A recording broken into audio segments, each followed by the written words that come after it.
व्यक्ति पर 20,000 रुपए का जुर्माना लगेगा। गांव में अवैध रूप से शराब खरीदने वाले व्यक्ति पर 10,000 रुपए का जुर्माना लगेगा।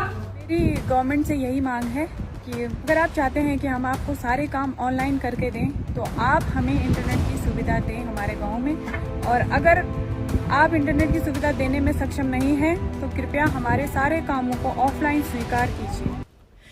कभी कभी बदलाव किसी बड़े नेता से नहीं, किसी छोटे से गांव की मिट्टी से शुरू होता है। और आज पौड़ी का मरोड़ा गांव ऐसा ही एक उदाहरण बन गया है, जहां नशा छोड़ो समाज जोड़ो की मुहिम एक 23 साल की लड़की ने शुरू कर डाली है। हाँ, 23 साल की ग्राम प्रधान बिरमा रावत, जो कभी दिल्ली की ऑफिस बिल्डिंग्स में बैठकर फाइलें संभालती थी, आज पहाड़ की मिट्टी में हल चलाती है और अब समाज में चेतना जगा रही है।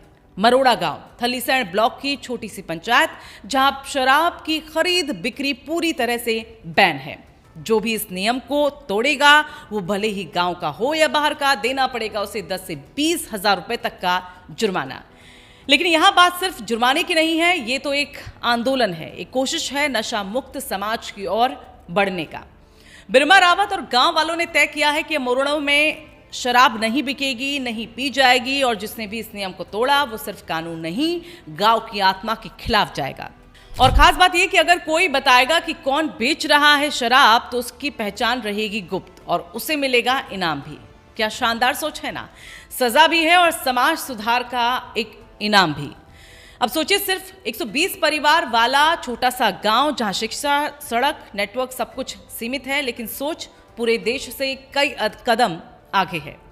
बिरमा बताती हैं कि जब मैं प्रधान बनी तो सबसे पहले गांव की समस्याएं सुनी। लोगों ने कहा कि कुछ लोग चोरी छिपे शराब बेचते हैं, घर घर में कलह होती है, झगड़े होते हैं। तो मैंने सोचा बदलाव की आखिरकार शुरुआत यहीं से करनी चाहिए। और फिर गांव की खुली बैठक में सर्वसम्मति से पारित हुआ वो ऐतिहासिक प्रस्ताव, मरोड़ा बनेगा नशा मुक्त गांव। अब आप सोच रहे होंगे कि कौन ये है बिरमा रावत, तो सुनिए। राजनीति विज्ञान में पोस्ट ग्रेजुएट बिरमा दिल्ली में वायु गुणवत्ता प्रबंधन आयोग में नौकरी करती थी। करियर शानदार था, लेकिन पहाड़ की हवा और गांव की मिट्टी की खुशबू उन्हें वापस यहां खींच लाई। वो कहती हैं, जब गांव की औरतें अपने बच्चों के भविष्य की बात करती हैं तो मैं उन्हें जवाब नहीं देना चाहती, मैं उन्हें बदलाव दिखाना चाहती हूँ। अब मरोड़ा सिर्फ शराब पर रोक नहीं लगा रहा, बल्कि अब तो पंचायत सोच रही है कि भविष्य में किसी भी सामाजिक समारोह में शराब परोसी ही न जाए। कितनी दूरदर्शी सोच है ना।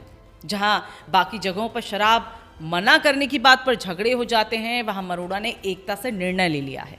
लेकिन कहानी यहीं खत्म नहीं होती, क्योंकि इस गांव की चुनौतियां भी बड़ी हैं। यहां दूरसंचार सेवा लगभग न के बराबर है। BSNL का टावर 1 साल से खड़ा है, लेकिन आज तक चालू नहीं हुआ और गांव तक पहुंचने के लिए लोगों को करीब 800 मीटर पैदल चलना पड़ता है। पर बिरमा ने साफ कहा है कि सड़क और नेटवर्क मेरी अब अगली प्राथमिकता है।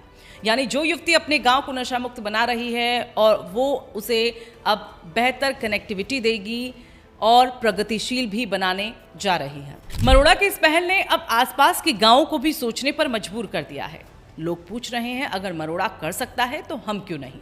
यानी ये सिर्फ एक गांव की जीत नहीं, ये पूरे उत्तराखंड की जीत है।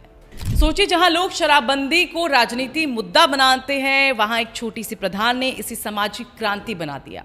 और यही असली नेतृत्व है, जहां आदेश नहीं प्रेरणा काम करती है। आज मरोड़ा ने जो कदम उठाया है वो सिर्फ नशे पर रोक नहीं है, वो एक नई शुरुआत है। एक ऐसा रास्ता जहां हर परिवार सुकून से जिएगा, हर बच्चा नशे से दूर रहेगा और हर माँ की आंखों में एक उम्मीद होगी। अब सवाल आपसे, क्या आपके गांव में भी ऐसा कदम उठाया जा सकता है?